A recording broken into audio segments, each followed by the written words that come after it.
Expressões faciais. Expressões faciais é maravilhoso.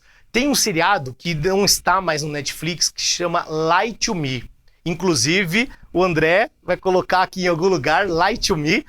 Esse Lie to Me melhor dizendo, um seriado que mostra que as pessoas reagem, principalmente com a questão das sobrancelhas, dizendo se ela está aprovando, se ela está mentindo, se ela está incomodada ou se ela está se sentindo agradada com aquela informação.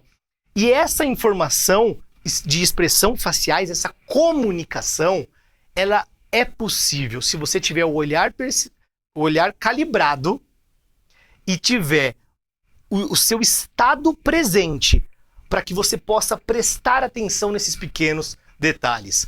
Quanto você presta atenção é o motivo que a sua comunicação não verbal. E aí eu tô falando você com o outro. Agora, o outro com você, será que ele tá percebendo as suas reações que nem você percebe?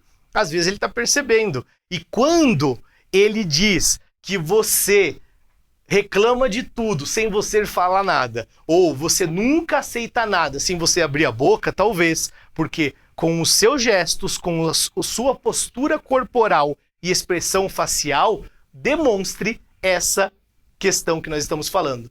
Então, por exemplo, aquela pessoa que vai para uma reunião e fica deitada na cadeira, ou fica só mexendo no celular, ou balançando a cabeça o tempo todo, ela está se comunicando? Sim, ela está se comunicando.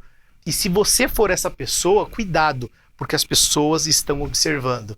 E comece a observar você também.